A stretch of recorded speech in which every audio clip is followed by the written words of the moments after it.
باب نمبر 42، باب فضل مكة وبنيانها. مکہ کی اور اسے بنانے کی فضیلت. فائدہ: امام بخاری رحمہ اللہ نے اس باب میں چند آیات اور احادیث بیان کی ہیں، ان میں سے کسی میں بھی مکہ کے بنانے کا ذکر نہیں ہے۔ ہاں، ان آیات احادیث دونوں میں کعبہ کی عمارت بنانے کا ذکر ہے، چونکہ کعبہ کا بنانا ہی مکہ کی تعمیر اور آبادی کا سبب تھا، اس لیے امام صاحب نے انہی آیات و احادیث کے ذکر پر اکتفا کیا جن میں کعبہ کی تعمیر کا ذکر ہے۔ وقوله تعالى: اور اللہ تعالیٰ کا فرمان ہے، وَإِذْ جَعَلْنَا الْبَيْتَ مَثَابَةً لِلنَّاسِ وَأَمْنًا وَاتَّخِذُوا مِن مَّقَامِ إِبْرَاهِيمَ مُصَلًّى وَعَهِدْنَا إِلَىٰ إِبْرَاهِيمَ وَإِسْمَاعِيلَ أَن طهرا بيتي للطائفين والعاكفين والركع السجود وَإِذْ قَالَ إِبْرَاهِيمُ رَبِّ اجْعَلْ هَذَا بَلَدًا آمِنًا وَارْزُقْ أَهْلَهُ مِنَ الثَّمَرَاتِ مَنْ آمَنَ مِنْهُمْ بِاللَّهِ وَالْيَوْمِ الْآخِرِ قال ومن كفر فأمتعه قليلا ثم أضطره إلى عذاب النار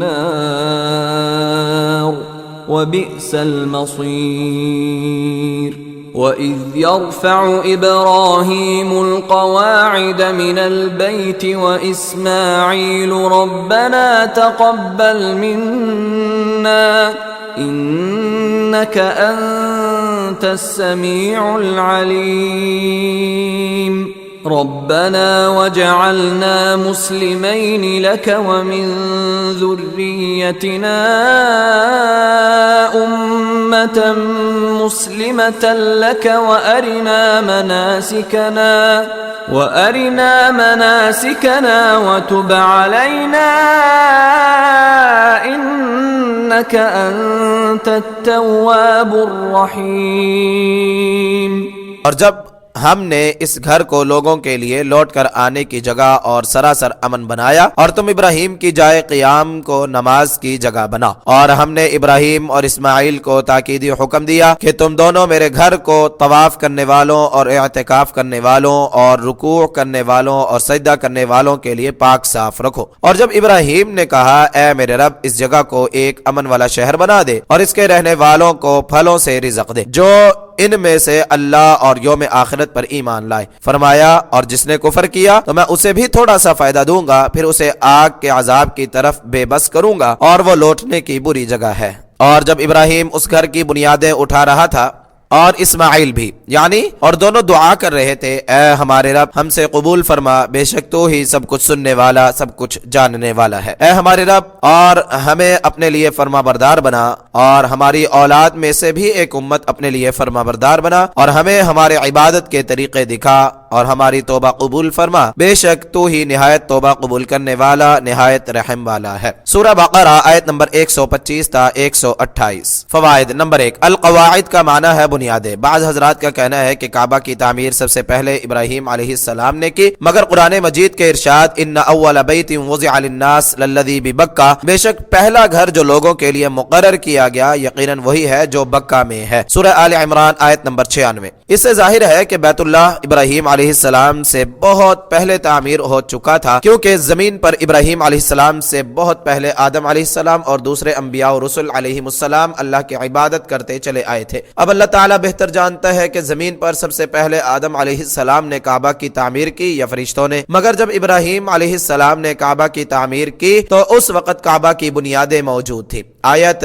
وَإِذْ يَرْفَعُ إِبْرَاهِيمُ الْقَوَاعِدَ مِنَ الْبَيْتِ وَإِسْمَاعِيلُ، سورہ بقرہ آیت نمبر 127 کے متعلق عبداللہ بن عباس رضی اللہ عنہما نے کہا، یعنی بیت اللہ کی وہ بنیادیں جو اس سے پہلے موجود تھیں۔ تفسیر عبد الرزاق بسند صحیح، جلد نمبر 1 صفحہ نمبر 291۔ اس سے معلوم ہوا کہ بیت اللہ پہلے تعمیر ہو چکا تھا، اب از سر نو اس کی بنیادیں اٹھائی جا رہی تھیں۔ سورہ حج آیت نمبر 26 میں ہے وَإِذْ بَوَّأْنَا لِإِبْرَاهِيمَ مَكَانَ الْبَيْتِ، اور جب ہم نے ابراہیم کے لیے بیت اللہ کی جگہ متعین کی۔ اس آیت سے بھی معلوم ہوتا ہے کہ بیت اللہ اس سے پہلے تعمیر ہو چکا تھا، ایک ٹیلے پر اس کی بنیادیں موجود تھیں جس پر ابراہیم اور اسماعیل علیہ السلام نے کعبہ کی عمارت تعمیر فرمائی۔ صحیح بخاری میں عبداللہ بن عباس رضی اللہ عنہما کی لمبی حدیث سے معلوم ہوتا ہے کہ ابراہیم علیہ السلام سے پہلے کعبہ ایک اونچی جگہ تعمیر ہوا تھا۔ چنانچہ اس حدیث میں زمزم کے نمودار ہونے کے بعد فرشتے کے ام اسماعیل کو تسلی دینے کا ذکر ہے۔ فقال لها الملك لا تخاف الضيعة فإن هاهنا بيت الله بيني هذا الغلام وأبوه وإن الله لا يضيع أهله وكان البيت مرتفعا من الأرض كالرابية تأتيه السيول فتأخذ عن يمينه وشماله فكانت كذلك حتى مرت بهم رفقة من جرهم۔ تو فرشتے نے اس سے کہا تم ضائع ہونے سے مت ڈرو، کیونکہ یہاں اللہ کا گھر ہے، یہ لڑکا اور اس کا باپ اسے بنائے گا اور اللہ اس کے رہنے والوں کو ضائع نہیں کرے گا۔ اور بیت اللہ زمین سے ٹیلے کی طرح بلند تھا، سیلاب آتے اور اس کی دائیں بائیں طرف بہہ جاتے۔ ام اسماعیل علیہ السلام ایسے ہی رہیں یہاں تک کہ جرہم قبیلے کے کچھ لوگ ان کے پاس سے گزرے۔ صحیح بخاری کتاب احادیث الانبیاء باب حدیث نمبر 3364۔ اس حدیث کے آخر میں بیت اللہ کی تعمیر کا ذکر ہے۔ اس سے معلوم ہوا کہ زمزم کے نمودار ہونے کے وقت بھی ایک ٹیلے پر بیت اللہ موجود تھا، مگر اس کی از سر نو تعمیر اسماعیل علیہ السلام کے جوان ہونے پر ابراہیم اور اسماعیل علیہ السلام نے کی۔ نمبر 2، مثابۃ للناس، یہ ثابہ یسوبو سے ہے لوٹ کر آنے کی جگہ، یعنی لوگ بار بار اس کی طرف شوق اور محبت سے آتے ہیں۔ حدیث نمبر 1582۔ حدثنا عبد الله بن محمد حدثنا أبو عاصم قال أخبرني ابن جريج قال أخبرني عمرو بن دينار قال سمعت جابر بن عبد الله رضي الله عنهما قال لما بنيت الكعبة ذهب النبي صلى الله عليه وسلم وعباس ينقلان الحجارة، فقال العباس للنبي صلى الله عليه وسلم اجعل إزارك على رقبتك، فخر إلى الأرض وطمحت عيناه إلى السماء، فقال أرني إزاري فشده عليه۔ جابر بن عبداللہ رضی اللہ عنہما سے روایت ہے، انہوں نے کہا جب کعبہ تعمیر کیا گیا تو نبی صلی اللہ علیہ وسلم اور عباس رضی اللہ عنہ پتھر اٹھا کر لے جانے لگے۔ عباس رضی اللہ عنہ نے نبی صلی اللہ علیہ وسلم سے کہا اپنا تہبند اپنی گردن پر رکھ لو، تو آپ صلی اللہ علیہ وسلم زمین پر گر پڑے اور آپ کی آنکھیں آسمان کی طرف لگ گئیں۔ تو آپ نے فرمایا مجھے میرا تہبند دو، تو آپ نے اسے مضبوطی کے ساتھ باندھ لیا۔ فائدہ، اس حدیث کے بعض فوائد حدیث نمبر 364 میں گزر چکے ہیں۔ اس حدیث میں کعبہ کی تعمیر کا ذکر ہے جو نبی صلی اللہ علیہ وسلم کی بعثت سے پہلے ہوئی۔ نبی صلی اللہ علیہ وسلم کی عمر اس وقت 35 برس تھی۔ فتح الباری باب کے ساتھ حدیث کی مناسبت یہ ہے کہ کعبہ کی ایک تعمیر دور جاہلیت میں قریش نے بھی کی اور اس میں نبی صلی اللہ علیہ وسلم بھی شامل تھے۔ حدیث نمبر 1583۔ حدثنا عبد الله بن مسلمة عن مالك عن ابن شهاب عن سالم بن عبد الله أن عبد الله بن محمد بن أبي بكر أخبر عبد الله بن عمر عن عائشة رضي الله عنهم زوج النبي صلى الله عليه وسلم أن رسول الله صلى الله عليه وسلم قال لها ألم تري أن قومك لما بنوا الكعبة اقتصروا على قواعد إبراهيم؟ فقلت يا رسول الله ألا تردها على قواعد إبراهيم؟ قال لولا حدثان قومك بالكفر لفعلت. فقال عبد الله رضي الله عنه لئن كانت عائشة رضي الله عنها سمعت هذا من رسول الله صلى الله عليه وسلم ما أرى رسول الله صلى الله عليه وسلم ترك استلام الركنين اللذين يليان الحجر إلا أن البيت لم يتمم على قواعد إبراهيم۔ نبی صلی اللہ علیہ وسلم کی زوجہ عائشہ رضی اللہ عنہا سے روایت ہے کہ رسول اللہ صلی اللہ علیہ وسلم نے ان سے کہا کیا تمہیں معلوم نہیں کہ تمہاری قوم نے جب کعبہ تعمیر کیا تو انہوں نے ابراہیم علیہ السلام کی بنیادوں میں کمی کر دی؟ میں نے کہا یا رسول اللہ کیا آپ اسے دوبارہ ابراہیم علیہ السلام کی بنیادوں پر نہیں بنا دیتے؟ آپ نے فرمایا اگر تمہاری قوم کا نیا کفر سے آنا نہ ہوتا تو میں ایسا کر دیتا۔ تو عبداللہ بن عمر رضی اللہ عنہما نے کہا اگر عائشہ رضی اللہ اللہ عنہا نے یہ بات رسول اللہ صلی اللہ علیہ وسلم سے سنی ہے تو میں یہی سمجھتا ہوں کہ رسول اللہ صلی اللہ علیہ وسلم نے حطیم سے ملنے والے دو کونوں کا استلام اسی لیے چھوڑا ہے کہ بیت اللہ ابراہیم علیہ السلام کی پوری بنیادوں پر نہیں بنایا گیا۔ فوائد نمبر 1، قریش کے کعبہ کو از سر نو تعمیر کرنے کے متعلق کافی معلومات ابو طفیل رضی اللہ تعالی عنہ کی روایت میں موجود ہیں جو حافظ رحمہ اللہ نے عبد الرزاق، حاکم اور طبرانی کے طریق سے نقل کی ہے۔ انہوں نے کہا جاہلیت میں کعبہ پتھروں سے بنا ہوا تھا، اس میں کوئی اینٹ نہیں تھی، اس کی دیوار صرف اتنی اونچی تھی کہ بکری کی پٹھوری چھلانگ لگا کر اس میں گھس جاتی تھی۔ اس کے غلاف کے کپڑے دیوار کے اوپر رکھ کر لٹکا دیے جاتے تھے اور وہ لٹکتے رہتے۔ اس کے صرف دو کونے تھے تو روم سے ایک بحری جہاز آیا، جب وہ جدہ کے قریب پہنچا تو ٹوٹ گیا۔ قریش اس کی لکڑی لینے کے لیے گئے، انہیں معلوم ہوا کہ جہاز کا مالک لکڑی کے کام کا ماہر ہے، وہ لکڑی کے ساتھ اسے بھی لے آئے تاکہ اس لکڑی کے ساتھ بیت اللہ کو تعمیر کرے۔ تو وہ جب بھی اسے گرانے کے لیے اس کے قریب جاتے تو ایک سام منہ کھولے ہوئے ان کے سامنے آ جاتا۔ اللہ تعالیٰ نے چیل سے بڑا ایک پرندہ بھیجا، اس نے اس میں اپنے پنجے گاڑے اور اسے اجیاد کی طرف پھینک دیا۔ چنانچہ قریش نے کعبہ کو ڈھا دیا اور اسے اس وادی کے پتھروں کے ساتھ تعمیر کر دیا اور اوپر کی طرف اس کی بلندی 20 ہاتھ یعنی 30 فٹ رکھی۔ اس دوران نبی صلی اللہ علیہ وسلم اجیاد سے پتھر اٹھا کر لا رہے تھے۔ آپ صلی اللہ علیہ وسلم نے ایک دھاری دار چادر اوپر لی ہوئی تھی۔ آپ صلی اللہ علیہ وسلم کو اس کی وجہ سے تنگی محسوس ہوئی تو آپ صلی اللہ علیہ وسلم اسے اپنے کندھے پر رکھنے لگے۔ چادر چھوٹی ہونے کی وجہ سے آپ صلی اللہ علیہ وسلم کی شرمگاہ کھل گئی تو آپ کو آواز آئی، اے محمد اپنی شرمگاہ ڈھانک لو۔ اس کے بعد آپ صلی اللہ علیہ وسلم کو کبھی ننگا نہیں دیکھا گیا۔ انیس الساری حدیث نمبر 2700 میں اس کی تخریج لکھی ہے جو سندوں کے حذف اور کچھ اختصار کے ساتھ یہ ہے۔ مصنف عبد الرزاق حدیث نمبر 9106، مسند احمد حدیث نمبر 23800، ابن خزیمہ حدیث نمبر 3022 اور حاکم حدیث نمبر 7356، اور کہا ہے صحیح الاسناد۔ اور ذہبی نے تاریخ الاسلام جلد نمبر 1 صفحہ نمبر 513 میں کہا ہے ھذا حدیث صحیح، اور حیثمی نے کہا اسے طبرانی نے کبیر میں مکمل اور احمد نے اس کا کچھ حصہ روایت کیا ہے اور دونوں کے رجال صحیح رجال ہیں۔ مجمع الزوائد جلد نمبر 3 صفحہ نمبر 289 حدیث نمبر 5729۔ اس حدیث سے کئی باتیں معلوم ہوتی ہیں۔ نمبر 1، جاہلیت میں کعبہ کی دیوار چھوٹی تھی جسے پٹھوری پھلانگ جاتی تھی۔ نمبر 2، اس وقت بھی کعبہ پر غلاف ہوتا تھا۔ نمبر 3، اس وقت کعبہ کے صرف 2 کونے تھے جو یمن کی طرف تھے، دوسری جانب شام کی طرف کعبہ کی عمارت کے کونے نہیں تھے بلکہ وہ نصف دائرے کی شکل میں تھی۔ اب بھی کعبہ کی شمالی جانب حتیم کے بعد دیوار نصف دائرہ کی شکل میں بنائی گئی ہے، معلوم ہوا یہ اسی نصف دائرے کی یادگار ہے۔ نمبر 4، کعبہ کی چھت اور دروازے میں بہترین لکڑی استعمال کی گئی جو بحری جہازوں میں استعمال کی جاتی ہے، اور یہ کام رومی کاریگر نے سر انجام دیا۔ نمبر 5، زیر شرح حدیث کے مطابق قریش کے پاس تعمیر کا خرچہ کم ہو گیا تو انہوں نے کعبہ کی عمارت کو چھوٹا کر لیا اور شمال کی جانب کچھ حصہ چھوڑ دیا جسے حتیم کہتے ہیں۔ یہ کعبہ ہی کا حصہ ہے، اس لیے شمالی دیوار سے کچھ آگے ایک دیوار بنائی گئی ہے جو آخر میں گول ہے۔ مقصد یہ تھا کہ طواف کرنے والے پورے کعبہ کا طواف کریں اور وہ جگہ بھی طواف کے اندر آ جائے جو در حقیقت کعبہ ہی کی جگہ ہے۔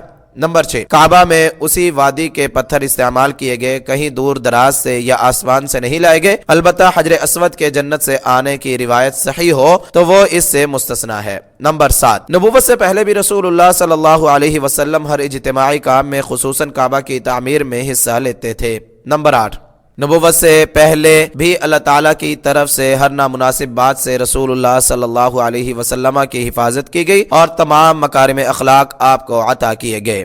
نمبر 2، عبداللہ بن عمر رضی اللہ عنہما نے صرف 2 کونوں کے استلام کی وجہ یہ بیان کی ہے کہ کعبہ کو ابراہیم علیہ السلام کی پوری بنیادوں پر نہیں بنایا گیا، مگر ابو طفیل رضی اللہ عنہ کی روایت میں صراحت ہے کہ جاہلیت میں بھی کعبہ کے 2 ہی کونے تھے، شام کی جانب کی دیوار نصف دائرے کی شکل میں گول تھی۔ نمبر 3، لولا حدثان قومک، ابن بطال نے اپنے بعض علماء سے نقل کیا ہے کہ آپ صلی اللہ علیہ وسلم اس بات سے ڈرے کہ یہ نئے مسلمان یہ خیال کریں گے کہ آپ نے یہ کام اکیلے اس کا فخر حاصل کرنے کے لیے کیا ہے۔ فتح الباری حدیث نمبر 1584۔ حدثنا مسدد حدثنا أبو الأحوص حدثنا أشعث عن الأسود بن يزيد عن عائشة رضي الله عنها قالت: سألت النبي صلى الله عليه وسلم عن الجدر أمن البيت هو؟ قال نعم. قلت فما لهم لم يدخلوه في البيت؟ قال إن قومك قصرت بهم النفقة. قلت فما شأن بابه مرتفعا؟ قال فعل ذلك قومك ليدخلوا من شاءوا ويمنعوا من شاءوا، ولولا أن قومك حديث عهدهم بالجاهلية فأخاف أن تنكر قلوبهم أن أدخل الجدر في البيت وأن ألصق بابه بالأرض. عائشہ رضی اللہ عنہا سے روایت ہے کہ میں نے نبی صلی اللہ علیہ وسلم سے دیوار یعنی حطیم کے متعلق پوچھا کہ کیا یہ بیت اللہ کا حصہ ہے؟ تو آپ نے فرمایا ہاں۔ میں نے پوچھا تو پھر انہیں کیا ہوا کہ انہوں نے اسے بیت اللہ میں شامل نہیں کیا؟ آپ نے فرمایا تمہاری قوم کے پاس خرچہ کم ہو گیا تھا۔ میں نے پوچھا پھر اس کا دروازہ اونچا ہونے کا کیا معاملہ ہے؟ آپ نے فرمایا تمہاری قوم نے یہ اس لیے کیا کہ جسے چاہے بیت اللہ میں جانے دیں اور جسے چاہے روک دیں، اور اگر یہ نہ ہوتا کہ تمہاری قوم جاہلیت سے نئی آئی ہے اور مجھے ڈر ہے کہ ان کے دل یہ نہیں مانیں گے کہ میں دیوار یعنی حطیم کو بیت اللہ میں داخل کر دوں اور اس کا دروازہ زمین کے برابر کر دوں یعنی تو میں ایسا کر دیتا۔ فوائد نمبر 1، الجدر دیوار، کعبہ کے شمال کی طرف آدمی کے قد کے برابر 2 دیواریں ہیں جن کے آخر میں نصف دائرے کی دیوار ہے جو انہیں ملاتی ہے۔ اسے حجر اور حطیم بھی کہا جاتا ہے اور یہ کعبہ ہی کا حصہ ہے۔ عائشہ رضی اللہ عنہا سے روایت ہے کہ میں کعبہ کے اندر نماز پڑھنا چاہتی تھی تو رسول اللہ صلی اللہ علیہ وسلم نے میرا ہاتھ پکڑ کر مجھے حجر میں کھڑا کر دیا اور فرمایا اس میں نماز پڑھ لو کیونکہ یہ بیت اللہ کا ٹکڑا ہے، لیکن تمہاری قوم نے کعبہ تعمیر کرتے وقت اسے چھوٹا کر دیا اور اس حصے کو اس سے نکال دیا۔ ابو داود حدیث نمبر 2028، ترمذی حدیث نمبر 876۔ نمبر 2، ابن اسحاق نے السیرہ صفحہ نمبر 104 میں ذکر کیا ہے کہ ابو وہب عامر بن عائز بن مخزوم نے کعبہ کی تعمیر کے وقت قریش سے کہا کہ اس کی تعمیر میں صرف پاکیزہ مال خرچ کرو، کسی زانیہ کی اجرت یا سود کی رقم یا ظلم کر کے حاصل کی ہوئی رقم اس میں نہ لگانا۔ فتح الباری۔ نمبر 3، لیدخلوا من شاء، صحیح مسلم حدیث نمبر 1333 میں عائشہ رضی اللہ عنہا کی روایت میں نبی صلی اللہ علیہ وسلم سے یہ زائد الفاظ مروی ہیں، فَكَانَ الرَّجُلُ إِذَا هُوَ أَرَادَ أَن يَدْخُلَهَا يَدَعُونَهُ يَرْتَقِي حَتَّى إِذَا كَادَ أَن يَدْخُلَ دَفَعُوهُ فَسَقَطَ۔ آدمی جب کعبہ کے اندر جانا چاہتا تو وہ اسے سیڑھی پر چڑھنے دیتے، جب وہ اندر جانے کے قریب ہوتا تو اسے دھکا دیتے جس سے وہ گر جاتا۔ حدیث نمبر 1585۔ حدثنا عبيد بن إسماعيل حدثنا أبو أسامة عن هشام عن أبيه عن عائشة رضي الله عنها قالت قال لي رسول الله صلى الله عليه وسلم لولا حداثة قومك بالكفر لنقضت البيت ثم لبنيته على أساس إبراهيم عليه السلام فإن قريشا استقصرت بناءه وجعلت له خلفا. قال أبو معاوية حدثنا هشام خلفا یعنی بابا۔ عائشہ رضی اللہ عنہا سے روایت ہے کہ رسول اللہ صلی اللہ علیہ وسلم نے ان سے فرمایا اے عائشہ اگر تمہاری قوم کا کفر سے نیا آنا نہ ہوتا تو میں بیت اللہ کو ڈھا دیتا، پھر اسے ابراہیم علیہ السلام کی بنیاد پر تعمیر کرتا کیونکہ قریش نے اس کی عمارت چھوٹی کر دی اور میں اس کا ایک پچھلا دروازہ بنا دیتا۔ ابو معاویہ نے کہا ہمیں ہشام نے بیان کیا کہ خلفن کا مطلب دروازہ ہے۔ حدیث نمبر 1586۔ حدثنا بيان بن عمرو حدثنا يزيد حدثنا جرير بن حازم حدثنا يزيد بن رومان عن عروة عن عائشة رضي الله عنها أن النبي صلى الله عليه وسلم قال لها يا عائشة لولا أن قومك حديث عهد بجاهلية لأمرت بالبيت فهدم فأدخلت فيه ما أخرج منه وألزقته بالأرض وجعلت له بابين بابا شرقيا وبابا غربيا فبلغت به أساس إبراهيم فذلك الذي حمل ابن الزبير رضي الله عنهما على هدمه. قال يزيد وشهدت ابن الزبير حين هدمه وبناه وأدخل فيه من الحجر وقد رأيت أساس إبراهيم حجارة كأسنمة الإبل. قال جرير فقلت له أين موضعه؟ قال أريكه الآن. فدخلت معه الحجر فأشار إلى مكان فقال ها هنا. قال جرير فحزرت من الحجر 6 أذرع أو نحوها. عائشہ رضی اللہ عنہا سے روایت ہے کہ نبی صلی اللہ علیہ وسلم نے ان سے فرمایا، اے عائشہ، اگر یہ نہ ہوتا کہ تمہاری قوم نئی نئی جاہلیت سے آئی ہے تو میں بیت اللہ کے متعلق حکم دیتا اور اسے ڈھا دیا جاتا، پھر میں اس کا وہ حصہ اس کے اندر داخل کر دیتا جو اس سے نکال دیا گیا ہے، اور میں اسے زمین کے ساتھ ملا دیتا، اور میں اس کے دو دروازے بنا دیتا، ایک مشرقی اور ایک مغربی، اور میں اسے ابراہیم علیہ السلام کی بنیاد پر پورا کر دیتا۔ یہ وہ حدیث تھی جس نے ابن الزبیر رضی اللہ عنہما کو اس کے گرانے پر آمادہ کیا۔ یزید بن رومان نے کہا، میں ابن زبیر رضی اللہ عنہما کے پاس موجود تھا جب انہوں نے اسے گرایا اور تعمیر کیا اور اس میں حتیم کا کچھ حصہ داخل کیا، اور میں نے ابراہیم علیہ السلام والی بنیادیں دیکھی جو اونٹ کی کوہانوں جیسے پتھر تھے۔ جریر نے کہا، میں نے یزید بن رومان سے پوچھا اس کی جگہ کون سی ہے؟ انہوں نے کہا، میں تمہیں ابھی دکھاتا ہوں۔ تو میں ان کے ساتھ حتیم میں داخل ہوا تو انہوں نے ایک جگہ کی طرف اشارہ کر کے کہا، یہ جگہ۔ جریر نے کہا، میں نے اس کا اندازہ حتیم میں 6 ہاتھ یا اس کے قریب لگایا۔ فوائد نمبر 1، اس حدیث کے بعض فوائد حدیث نمبر 126 میں گزر چکے ہیں۔ قریش نے کعبہ کی نئی تعمیر کے وقت ابراہیم علیہ السلام والی تعمیر میں 3 تبدیلیاں کر دی تھیں۔ ایک، اسے اس کی پوری بنیادوں پر بنانے کی بجائے چھوٹا کر دیا اور اس کا کچھ حصہ باہر کھلا رہنے دیا۔ دوسری یہ کہ اس کا دروازہ اتنا اونچا بنا دیا کہ سیڑھی کے بغیر کوئی اس میں داخل نہ ہو سکے۔ تیسری یہ کہ اس کا دروازہ صرف ایک رہنے دیا۔ رسول اللہ صلی اللہ علیہ وسلم کی خواہش تھی کہ اس میں کی ہوئی تینوں تبدیلیاں ختم کر کے اسے پوری طرح ابراہیم علیہ السلام کی بنیادوں پر بنا دیں۔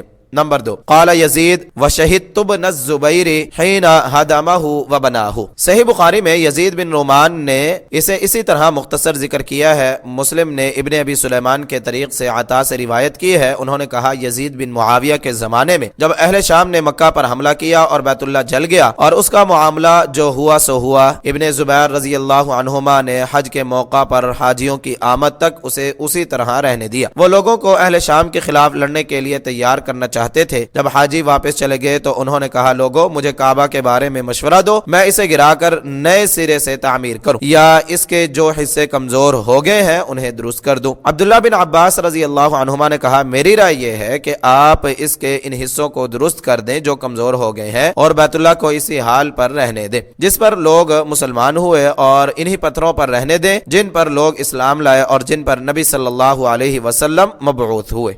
ابن زبیر رضی اللہ عنہما نے کہا، اگر تم میں سے کسی کا گھر جل جائے تو وہ اسے نیا بنانے کے بغیر خوش نہیں ہوگا، تو تمہارے رب کا گھر اس طرح کیسے رہنے دیا جائے؟ 3 دن اپنے رب سے استخارہ کرتا ہوں، پھر اپنے کام کا پختہ ارادہ کروں گا۔ جب 3 دن گزر گئے تو انہوں نے اسے گرانے کا پکا ارادہ کر لیا، مگر سب لوگ اس خوف سے اس سے بچنے لگے کہ سب سے پہلے جو شخص اس مقصد کے لیے اس پر چڑھے اس پر آسمان سے کوئی مصیبت نہ آ پڑے۔ یہاں تک کہ ایک آدمی اس پر چڑھا اور اس نے اس کے چند پتھر گرائے۔ جب لوگوں نے دیکھا کہ اسے کچھ نہیں ہوا تو سب نے مل کر اسے گرا دیا، یہاں تک کہ اسے زمین کے برابر کر دیا۔ ابن زبیر رضی اللہ عنہما نے چند ستون بنا دیے جن پر پردے ڈال دیے، یہاں تک کہ اس کا خیمہ بلند ہو گیا، یعنی تاکہ نماز پڑھنے والوں کا رخ کعبہ کی طرف رہے۔ اور ابن زبیر رضی اللہ عنہما نے کہا، میں نے عائشہ رضی اللہ عنہا کو یہ کہتے ہوئے سنا ہے، وہ کہتی تھی کہ نبی صلی اللہ علیہ وسلم نے فرمایا، اگر یہ نہ ہوتا کہ لوگوں کا زمانہ کفر کے قریب ہے اور میرے پاس اتنا خرچہ نہیں جس سے اس کی تعمیر ہو سکے تو میں اس میں حتیم میں سے 5 ہاتھ داخل کر دیتا اور ایک دروازہ لوگوں کے داخل ہونے اور ایک ان کے نکلنے کے لیے بنا دیتا۔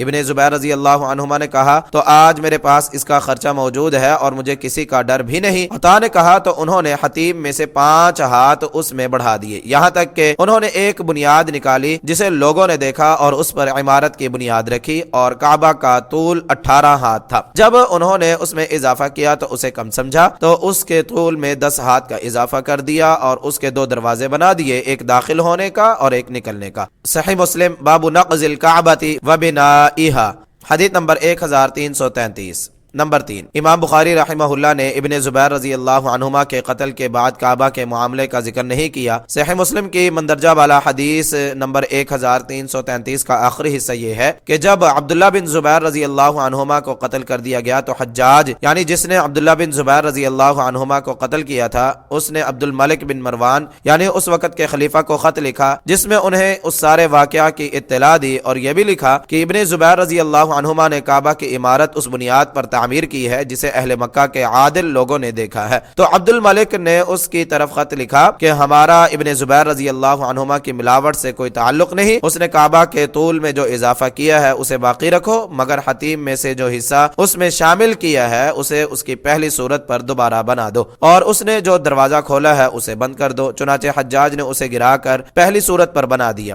صحیح مسلم ہی میں اس سے اگلی حدیث عبداللہ بن عبید بن عمیر اور ولید بن عطا سے مروی ہے کہ عبداللہ بن عبید نے کہا عبد الملک بن مروان کی خلافت میں حارث بن عبداللہ ان کے پاس گئے تو عبد الملک بن مروان نے کہا میں گمان نہیں کرتا کہ ابو خبیب عبداللہ بن زبیر رضی اللہ عنہما نے عائشہ رضی اللہ عنہا سے وہ حدیث سنی ہو جسے ان سے سننے کا وہ دعویٰ کرتا تھا۔ حارث نے کہا کیوں نہیں، میں نے اسے ان یعنی عائشہ رضی اللہ عنہا سے سنا ہے۔ کہا تم نے انہیں کیا کہتے ہوئے سنا؟ انہوں نے وہ پوری حدیث سنائی جو عبداللہ بن زبیر رضی اللہ عنہما بیان کرتے تھے۔ عبد الملک نے حارث سے کہا تم نے خود ان سے یہ حدیث سنی ہے؟ کہا جی ہاں۔ تو عبد الملک کچھ دیر زمین پر لاٹھی سے نقطے لگاتے رہے، پھر کہا میں پسند کرتا ہوں کہ میں اسے اسی حالت پر رہنے دیتا جس کی ذمہ داری ابن زبیر رضی اللہ عنہما نے اٹھائی تھی۔ صحیح مسلم باب نقض الکعبۃ و بنائها حدیث نمبر 1333۔ صحیح مسلم ہی کی اس حدیث نمبر 1333 کی ایک روایت میں ہے کہ عبد الملک نے حارث سے یہ سن کر کہا اگر کعبہ کو گرانے سے پہلے میں یہ حدیث سن لیتا تو اسے نہ گراتا۔ حافظ رحمہ اللہ نے لکھا ہے کہ عبد الرزاق نے ابن جریج سے یہ الفاظ زیادہ بیان کیے ہیں وکان الحارث مصدقا لا یکذب، حارث کو سچا قرار دیا جاتا تھا، کوئی انہیں جھوٹا نہیں کہتا تھا۔ فتح الباری۔ نمبر 4، حتیم کا وہ ٹکڑا جو کعبہ کا حصہ ہے صحیح مسلم کی مختلف روایات میں 5 ہاتھ 6 ہاتھ اور 7 ہاتھ کے قریب آیا ہے۔ حافظ رحمہ اللہ نے کہا ہے ان میں سب سے زیادہ قوی 6 یا 7 ہاتھ کے قریب ہے، یعنی 6 ہاتھ سے کچھ زیادہ 7 سے کچھ کم، 1 ہاتھ 1.5 فٹ کا ہوتا ہے۔ اس طرح یہ جگہ 9 فٹ سے کچھ زیادہ یعنی 2 صفوں سے کچھ زیادہ بنتی ہے۔ حافظ رحمہ اللہ نے کہا 5 ہاتھ والی روایت شاذ ہے۔ نمبر 5، ابن عبد البر اور ان کے بعد عیاض وغیرہ نے بیان کیا ہے کہ رشید یا مہدی یا منصور نے کعبہ کو دوبارہ عبداللہ بن زبیر رضی اللہ عنہما کی طرح بنانے کا ارادہ کیا تو امام مالک رحمہ اللہ نے اسے قسم دے کر کہا کہ ایسا نہ کریں، مجھے خطرہ ہے کہ اس طرح یہ بادشاہوں کے ہاتھوں میں کھلونا بن جائے گا۔ حافظ رحمہ اللہ نے کہا یہ بعینہ وہی بات ہے جو عبداللہ بن عباس رضی اللہ عنہما نے عبداللہ بن زبیر رضی اللہ عنہما سے کہی تھی کہ کعبہ کو گرا کر نہ بناؤ، اس کے کمزور حصوں کی مرمت کر دو، مجھے خطرہ ہے کہ کوئی اور امیر آ کر آپ کے بنائے ہوئے کو پھر بدل دے گا۔ اسے فاقہی نے عطا کے طریق سے عبداللہ بن عباس رضی اللہ عنہما سے بیان کیا ہے۔ فتح الباری۔ نمبر 6، اس کے بعد آج تک کعبہ کی عمارت انہی بنیادوں پر رہی جن پر حجاج نے اسے بنایا تھا۔ مختلف خلفاء و ملوک اس کی دیواروں اور چھت کی ضرورت کے مطابق تعمیر و مرمت اور تزئین و آرائش کرتے رہے، مگر اس کی حیت وہی رہی۔ یقیناً اس میں بھی اللہ تعالیٰ کی حکمت ہے، اور یہ حکمت تو بالکل واضح ہے کہ ہر شخص جو کعبہ میں داخل ہونا چاہے یا اس میں نماز پڑھنا چاہے، امیر ہو یا غریب، اسے یہ موقع بآسانی مل سکتا ہے، جیسا کہ رسول اللہ صلی اللہ علیہ وسلم نے ام المؤمنین عائشہ رضی اللہ عنہا کی کعبہ میں نماز پڑھنے کی خواہش پر ان کا ہاتھ پکڑ کر انہیں حطیم میں کھڑا کر کے فرمایا تھا یہاں نماز پڑھ لو۔ شیخ ابن عثیمین رحمہ اللہ نے یہاں ایک مزیدار بات لکھی ہے کہ موجودہ صورت میں رسول اللہ صلی اللہ علیہ وسلم کی خواہش بھی پوری ہو رہی ہے کہ حتیم کی دیوار کے اندر کعبہ کی اس جگہ میں جو کعبہ سے باہر رہ گئی ہے 2 دروازے موجود ہیں، جن میں سے ایک میں لوگ داخل ہوتے اور دوسرے سے نکلتے ہیں۔ اگر عبداللہ بن زبیر رضی اللہ عنہما والی عمارت ہوتی اور کعبہ کے دروازے کے سامنے دوسرا دروازہ ہوتا تو لوگوں کے ہجوم کی وجہ سے بہت نقصان ہو سکتا تھا۔ ویسے بھی کعبہ کے دروازے مقفل رہنے کی وجہ سے لوگوں کو اس میں داخل ہونے کا موقع بہت کم ملتا، جس کی وجہ سے بھیڑ بہت زیادہ ہوتی اور بہت نقصان ہوتا۔ ابن عثیمین۔ اس حدیث پر فتح الباری میں کعبہ کے گرانے اور بنانے پر بہت مفصل کلام موجود ہے۔